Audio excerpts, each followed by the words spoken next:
다니엘서 11장. 나는 이미 메디아 사람 다리우스 제1년에 미카엘에게 힘을 북돋아 주고 그를 뒷받침해 주려고 나선 적이 있다. 천사가 이집트와 시리아에 관하여 설명하다. 이제 나는 너에게 진실을 일러주겠다. 페르시아에는 앞으로 새 임금이 더 일어날 것이다. 그리고 넷째가 나와 앞에 어느 임금보다도 큰 재물을 모을 터인데 그렇게 재물을 모아 강력해지면 그는 그리스 왕국을 치려고 온 나라를 일으켜 세울 것이다. 그러나 용맹한 임금이 일어나 막강한 통치력을 행사하며 제멋대로 행동할 것이다. 그렇지만 그가 일어서자마자 그의 나라는 부서져 천하 사방으로 나뉘는데 그의 자손들에게는 아무것도 돌아가지 않고 통치력도 그의 때와 같지 않을 것이다. 그의 나라가 뿌리채 뽑혀 그들이 아닌 다른 이들에게 넘어갈 것이기 때문이다. 남쪽 임금이 강력해지겠지만 그의 장수들 가운데 하나가 그보다 더 강력해져서 그의 영토보다 더 큰 영토를 통치할 것이다. 몇 해 뒤에 그들은 동맹을 맺고 협약을 비준하는 뜻으로 남쪽 임금의 딸이 북쪽 임금에게 시집갈 것이다. 그러나 그 여자는 세력을 유지하지 못하고 그 아들도 자리를 지키지 못할 것이다. 그리하여 그 여자와 또 그 여자를 그리로 데려간 자들, 그 여자의 자식과 지지자가 적의 손에 넘겨질 것이다. 그때에 그 여자와 같은 뿌리에서 난 가지가 그 뒤를 이어 일어나 북쪽 임금의 군대를 공격하고 성체로 들어가 그들을 쳐 이길 것이다. 또한 그들의 신들과 주조 신상들, 은과 금으로 된 값진 기물들을 전리품으로 이집트에 가져가고 나서 몇 대 동안 북쪽 임금을 내버려 둘 것이다. 그 뒤에 북쪽 임금이 남쪽 임금의 나라로 쳐들어가기는 하겠지만 곧 자기 땅으로 되돌아갈 것이다. 그러나 북쪽 임금의 아들들이 전쟁을 벌이면서 수많은 군대를 모은 다음 그들 가운데 하나가 마침내 쳐들어가는데 물밀듯이 휩쓸고 지나가면서 남쪽 임금의 성체에 이르기까지 다시 싸움을 벌일 것이다. 남쪽 임금도 분노를 터뜨리며 나가서 북쪽 임금과 싸울 것이다. 그러면 북쪽 임금이 수많은 군사를 일으키겠지만 그 군사들은 남쪽 임금의 손에 넘어갈 것이다.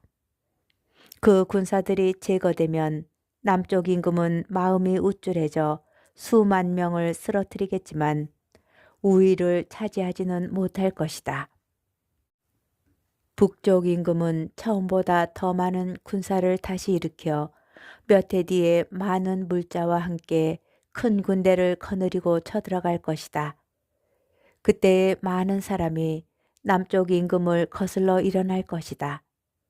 내 백성 가운데에서도 난폭한 자들이 환시를 실현시키겠다고 봉기하겠지만 실패할 것이다. 북쪽 임금이 내려가서 공격 축대를 쌓고 요새 성읍을 함락하는데 남쪽의 병력은 정예 부대까지도 그들을 당해내지 못할 것이다. 당해낼 힘이 없기 때문이다. 남쪽 임금을 공격하는 자들이 제멋대로 행동하는데도 그들을 아무도 당해내지 못할 것이다. 그렇게 하여 북쪽 임금이 영화로운 땅에 자리 잡으면 모든 것이 그의 손안에 들어가고 말 것이다. 그는 남쪽 임금의 온 나라를 자기의 세력 아래로 끌어들이겠다고 결심하고서는 그와 화친을 맺을 것이다. 그러고 나서 그 나라를 멸망시키려고 남쪽 임금에게 여자를 하나 주지만 그 계획은 이루어지지 않고 그에게 도움도 되지 않을 것이다. 그는 섬과 해안 지방으로 얼굴을 돌려 많은 곳을 점령할 것이다. 그러나 장군 하나가 그러한 그의 행패를 끝장내는데 그는 자기가 당한 행패를 그 장군에게 되갚지도 못할 것이다. 그 뒤에 그는 자기 땅의 성체들 쪽으로 얼굴을 돌리지만 비틀거리다 넘어져 사라져 버릴 것이다. 그의 뒤를 이어 다른 임금이 일어나 나라의 영광스러운 곳으로 조공 징수관을 보내기도 하지만 다툼이나 전쟁이 일어나지 않았는데도 그 임금은 얼마 되지 않아 살해될 것이다. 시리아의 사악한 임금에 관하여 설명하다. 그의 뒤를 이어 멸시받아 마땅한 자가 일어나는데 이 임금으로 인정받지 못하면서도 불시에 나서서 모략으로 왕권을 잡을 것이다. 그 임금 앞에서 적군들이 완전히 쓸려나가고 부서지는데 계약의 영도자까지 그렇게 될 것이다. 다른 나라와 동맹을 맺고 나서부터는 속임수를 쓰는데 얼마 되지 않는 백성을 거느리면서도 위치가 올라가고 더욱 강해질 것이다. 그는 불시에 그 지방에 비옥한 것으로 쳐들어가 자기 부하들에게 전리품과 노량물과 그 밖에 물자를 뿌리며 자기 조상들 가운데 아무도 하지 않는 짓을 할 것이다. 그리고 요새들을 칠 계략을 꾸미지만 한때에 지나지 않을 것이다. 그는 힘과 용기를 내어 큰 군대를 거느리고 남쪽 임금을 치려고 할 터인데 남쪽 임금은 그보다 훨씬 더 크고 강한 군대를 거느리고 전쟁을 벌이면서도 당해내지 못할 것이다. 사람들이 남쪽 임금을 칠 계략을 꾸밀 것이기 때문이다. 그와 함께 음식을 먹는 자들이 그를 파멸시키고 그의 군대는 휩쓸려 가며 많은 사람이 살해되어 쓰러질 것이다. 그 두 임금이 마음속으로는 악을 품고서도 한 식탁에 마주 앉아 거짓말을 주고받겠지만 아무도 성공을 거두지 못할 것이다. 정해진 때가 아직 되지 않았기 때문이다. 북쪽 임금은 많은 재물을 가지고 자기 나라로 돌아가다가 거룩한 계약을 해칠 마음을 품고 그 계획을 이룬 다음에야 자기 나라로 돌아갈 것이다. 정해진 때가 되면 그가 다시 남쪽으로 쳐들어가겠지만 그때는 먼저 번과 같지 않을 것이다. 키팀의 배들이 그를 치러 오는 바람에 그는 겁을 내고 말 것이다. 그러나 돌아가는 길에 거룩한 계약에 분풀이를 할 것이다. 그는 다시 돌아가서 거룩한 계약을 저버린 자들에게 관심을 기울일 것이다. 그리고 그가 보낸 병력이 자리를 잡고서는 성소와 성체를 더럽히고 일일 번제를 폐지하며 황폐를 부르는 혐오스러운 것을 세울 것이다. 그는 계약을 깨뜨리는 자들을 달콤한 말로 배교하게 만들겠지만 저희 하느님께 충성스러운 백성은 굳건히 서서 행동할 것이다. 또 백성 가운데에서 현명한 이들은 많은 사람을 깨우쳐 줄 것이다. 그러나 얼마 동안 그들은 칼과 화염에 쓰러지고 유배와 약탈을 당할 것이다. 그들은 쓰러질 때에 도움을 조금밖에 받지 못하고 많은 사람이 그들과 합류하겠지만 거짓으로 그렇게 할 것이다. 현명한 이들 가운데 일부가 이렇게 쓰러지면서 마지막 때가 되기까지 다른 이들이 단련되고 정화되고 순화되게 할 것이다.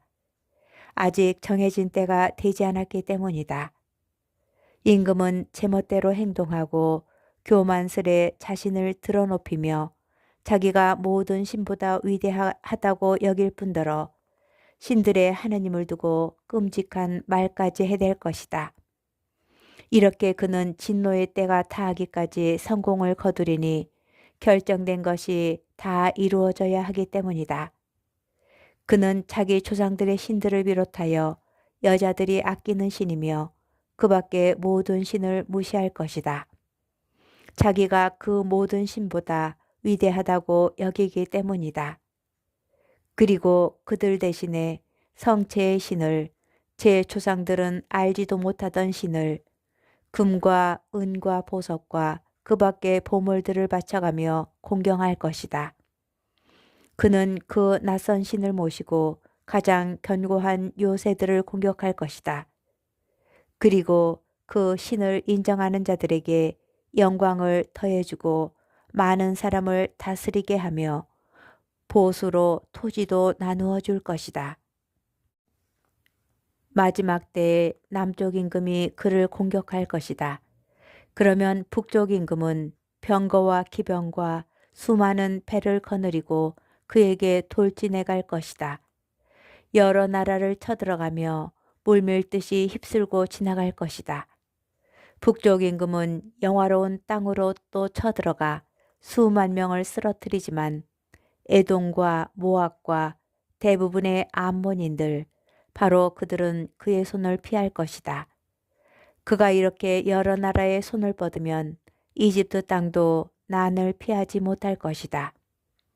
그리하여 그는 이집트의 금과 은을 비롯한 보화, 그리고 다른 모든 보물의 주인이 되고 리비아인들과 에티오피아인들도 그의 발 아래 놓일 것이다.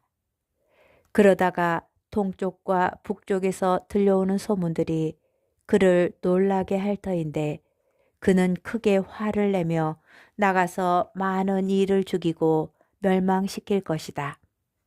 그는 바다와 영화롭고 거룩한 산 사이에 임금이 머물 천막들을 칠 것이다. 그러나 거기에서 최후를 맞이하게 되는데 그를 도와주는 자가 아무도 없을 것이다. 다니엘서 12장 마지막 때에 관하여 설명하다. 그때에 내 백성의 보호자 미카엘 대제후 천사가 나서리라. 또한 나라가 생긴 이래 일찍이 없었던 재앙의 때가 오리라. 그때에 내 백성은 책에 쓰인 이들은 모두 구원을 받으리라. 또 땅 먼지 속에 잠들 사람들 가운데에서 많은 이가 깨어나 어떤 이들은 영원한 생명을 얻고 어떤 이들은 수치를 영원한 지옥을 받으리라. 그러나 현명한 이들은 창공의 광채처럼 많은 사람을 정의로 이끈 이들은 별처럼 영원 무궁히 빛나리라. 다니엘아, 너는 마지막 때까지 이 말씀을 비밀에 붙이고 이 책을 봉인해 두어라. 많은 이가 이리저리 돌아다니며 더 많은 깨달음을 얻을 것이다. 그때에 나 다니엘이 바라보니 다른 두 사람이 서 있는데 한 사람은 이쪽 강가에 다른 한 사람은 저쪽 강가에 있었다. 그 가운데 한 사람이 아마포 옷을 입고 강물 위쪽에 있는 분에게 물었다. 이 놀라운 일들은 언제 끝이 납니까? 아마포 옷을 입고 강물 위쪽에 있는 사람이 오른손과 왼손을 하늘로 쳐들고서는 영원히 살아계신 분을 두고 이렇게 맹세하는 것을 나는 들었다. 1년과 2년과 반년이 지나야 합니다. 거룩한 백성의 세력이 산산이 부서져야 이 모든 일이 끝날 것입니다. 나는 이 말을 듣고 그 뜻을 깨닫지 못하여 날이 이 일들은 어떤 결과를 가져오겠습니까? 하고 물었다. 그가 대답하였다. 가거라 다니엘아. 이 말씀은 마지막 때까지 비밀에 붙여지고 봉인되어야 한다. 그동안에 많은 이가 정화되고 순화되고 단련되지만 악인들은 줄곧 악을 저지를 것이다. 그리고 악인들은 아무도 깨닫지 못하지만 현명한 이들은 깨달을 것이다. 일일 번제가 폐지되고 황폐를 부르는 혐오스러운 것이 세워질 때부터 1290일이 흐를 것이다. 행복하여라 1335일이 될 때까지 견디어 내는 이들. 그러니 너는 끝까지 가거라. 너는 잠들어 쉬겠지만 끝날에 일어나 내 몫을 받을 것이다. 다니엘서 13장 다니엘이 수산나를 구하다. 바빌론에 요아킴이라고 하는 사람이 살고 있었다. 그는 수산나라고 하는 힐키야의 딸을 아내로 맞아들였는데 수산나는 매우 아름답기도 하거니와 주님을 경외하는 여인이었다. 수산나의 부모는 의로운 이들로서 그 딸을 모세의 율법에 따라 교육시켰다. 한편 요아킴은 아주 부유한 사람으로서 넓은 정원이 그의 집에 맞붙어 있었다. 그는 누구보다도 큰 존경을 받았기 때문에 유다인들이 늘 그를 찾아오곤 하였다. 그런데 그 해에 어떤 두 원로가 백성 가운데에서 재판관으로 임명되었다. 바로 그들을 두고 주님께서 이렇게 말씀하신 적이 있다. 바빌론에서 백성의 지도자로 여겨지는 재판관인 원로들에게서 죄악이 나왔다. 그들이 줄곧 요아킴의 집에 있었으므로 소송거리가 있는 이들은 모두 그리로 그들을 찾아갔다. 한낮에 사람들이 떠나고 나면 수산나는 남편의 정원에 들어가 거닐곤 하였다. 그렇게 그곳에 들어가 거니는 수산나를 매일 눈여겨본 그 두 원로는 수산나에게 음욕을 품게 되었다. 그들은 양심을 억누르고 하늘을 보지 않으려고 눈을 돌린 채 의로운 판결조차 생각하지 않았다. 둘 다 수산나 때문에 마음이 괴로웠지만 서로 고민을 말하지 않았다. 수산나와 정을 통하고 싶다는 사람들의 음욕을 밝히기가 부끄러웠던 것이다. 그러면서도 그 여인을 보려고 매일 부지런히 기회를 엿보았다. 어느 날 그들은 점심때가 되었으니 집으로 가세 하고 서로 말하고서는 그곳을 나와 헤어졌다. 그러나 그들은 되돌아오다가 마주치게 되었다. 그리고 서로 까닭을 캐묻다가 마침내 자기들의 음욕을 실토하게 되었다. 그리하여 그들은 혼자 있는 수산나를 만날 수 있는 시간을 함께 찾아보기로 약속하였다. 그들이 알맞은 날을 엿보고 있을 때 수산나가 여느 때와 마찬가지로 하녀 둘만 데리고 정원으로 들어갔다. 그리고 날이 무더웠으므로 그곳에서 목욕을 하려고 하였다. 거기에는 숨어서 수산나를 엿보는 그 두 원로 말고는 아무도 없었다. 수산나는 하녀들에게 내가 목욕을 하게 올리브 기름과 물분을 가져오고 정원 문들을 닫아 걸어라 하고 말하였다. 하녀들은 수산나가 말한 대로 하였다. 곧 정원 문들을 닫아 걸고서는 분부받은 것들을 가져오려고 연문으로 나갔다. 원로들이 숨어 있었기 때문에 하녀들은 그들을 보지 못하였다.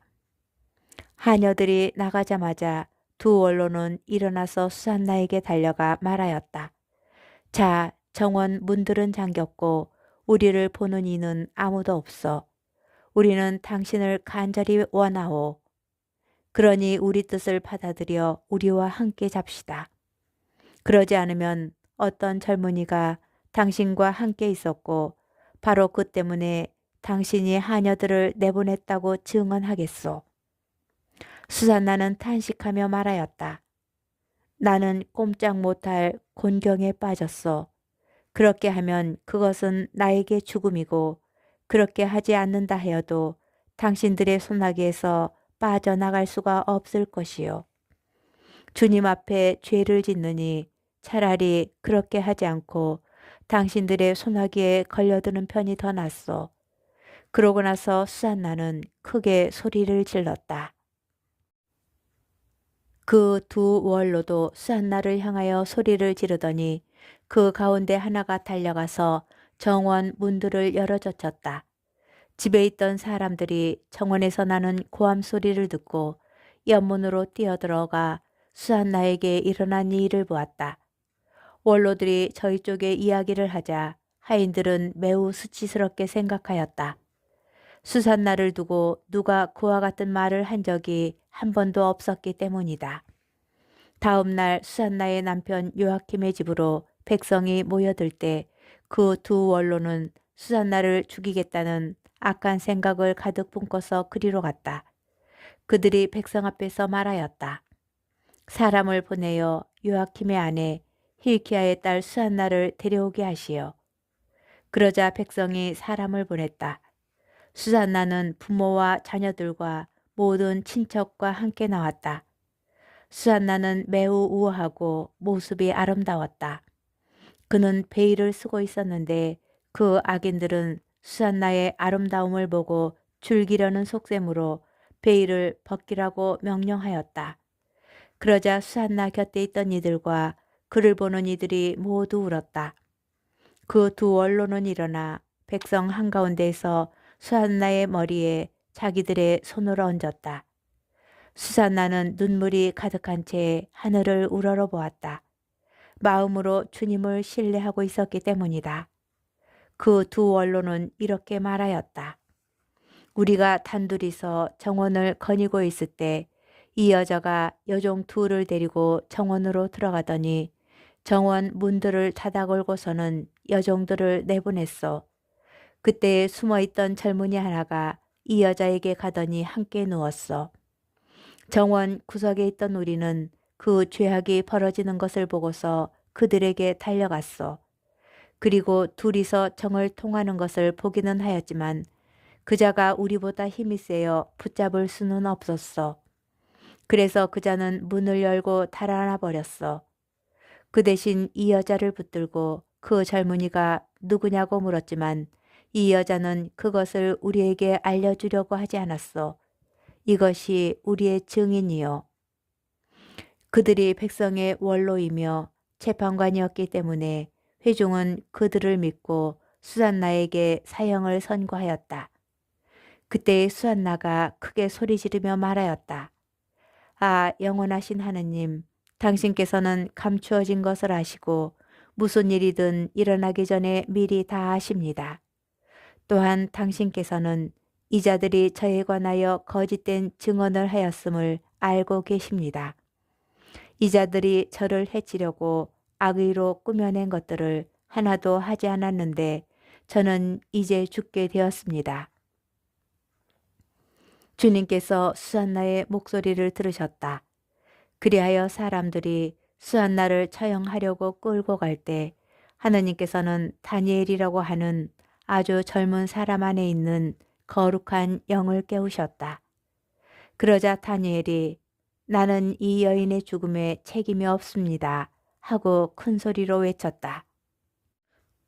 온 백성이 그에게 돌아서서 그대가 한 말은 무슨 소리요? 하고 물었다. 다니엘은 그들 한가운데에 서서 말하였다.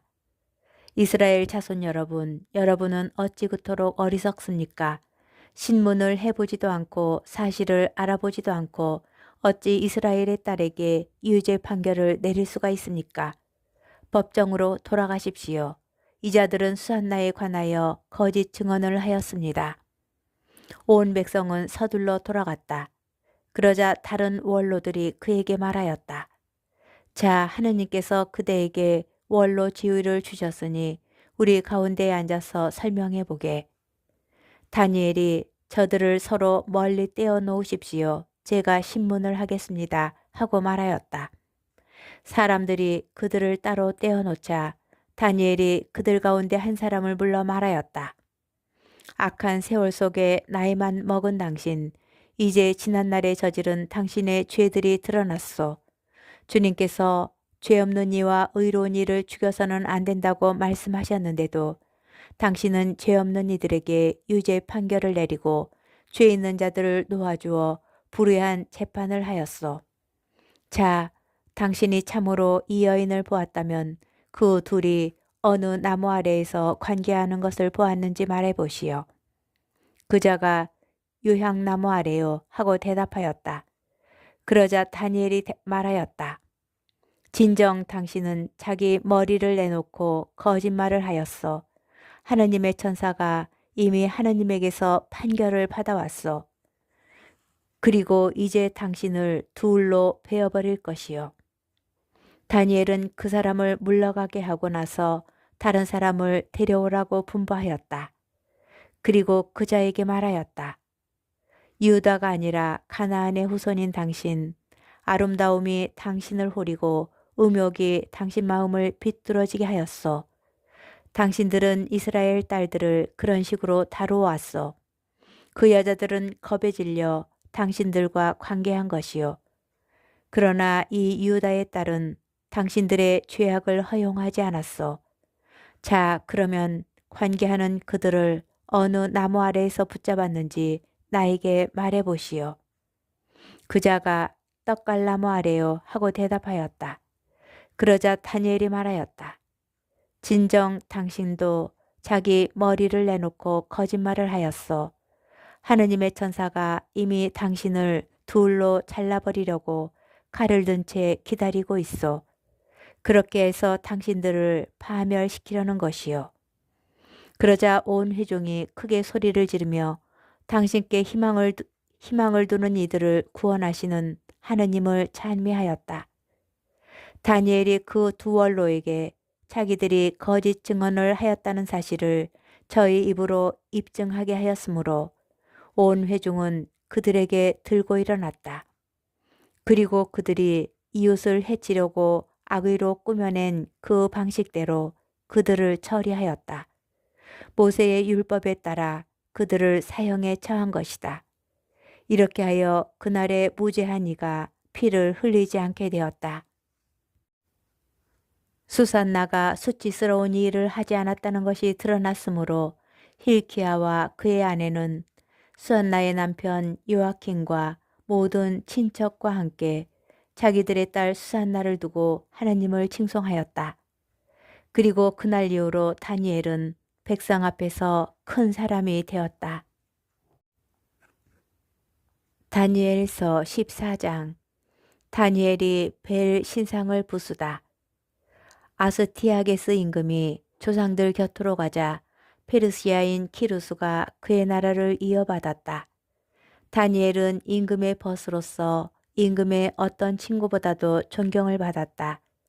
한편 바빌론인들에게는 벨이라고 하는 우상이 있었는데 사람들은 날마다 고운 밀가루 12아르타바와 양 40마리와 포도주 6메트레테스를 바쳤다. 임금도 그 우상을 숭배하여 날마다 그 앞으로 나아가 경배하였다. 그러나 다니엘은 자기의 하느님만 경배하였다. 그래서 임금이 다니엘에게 너는 어찌하여 벨께 경배하지 않느냐 하고 묻자 다니엘이 대답하였다. 저는 손으로 만든 우상이 아니라 하늘과 땅을 창조하시고 모든 생물을 지배하시는 살아계신 하느님을 숭배합니다. 임금이 다시 너는 벨께서 살아계신 신이 아니라고 생각하느냐?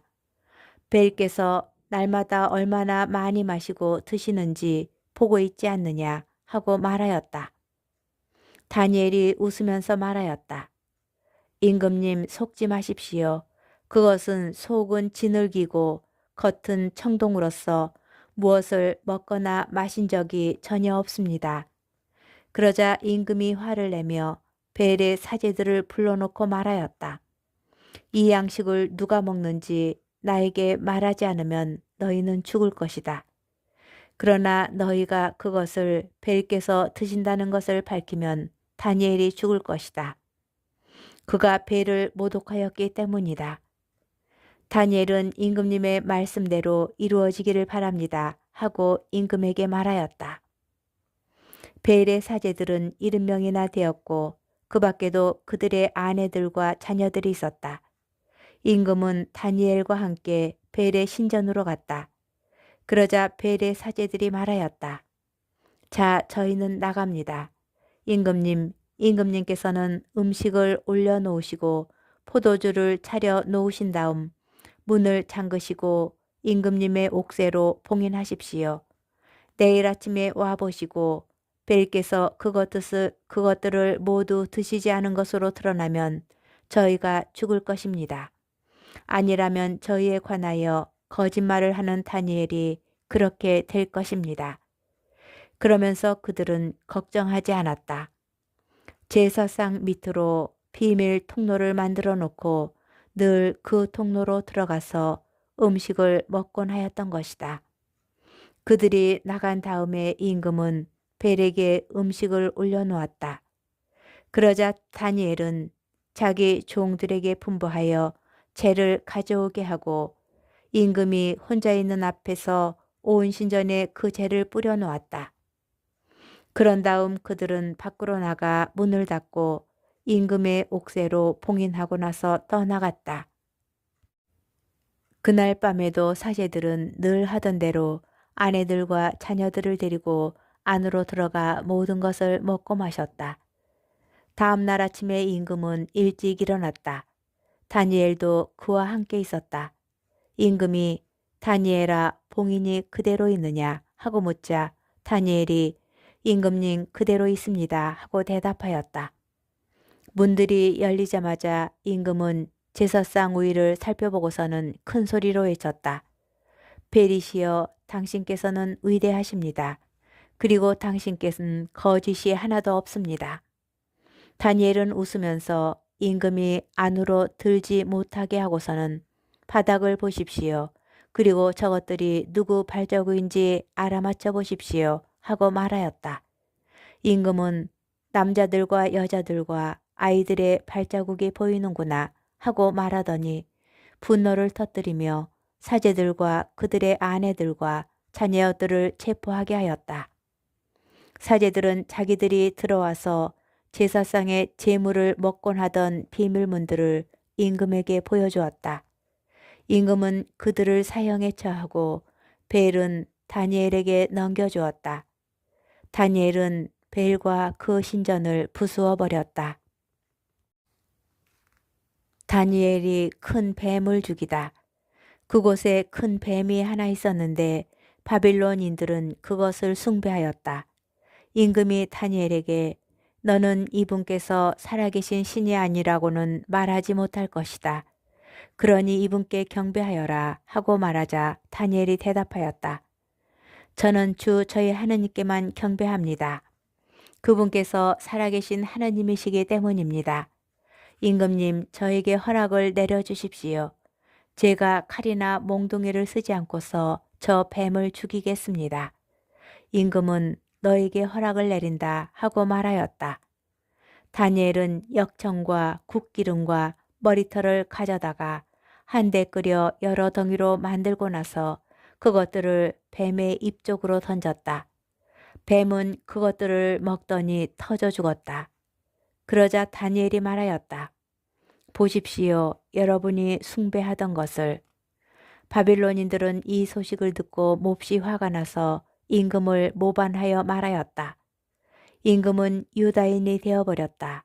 그래서 배를 부수고 뱀을 죽이고 사제들을 살해한 것이다.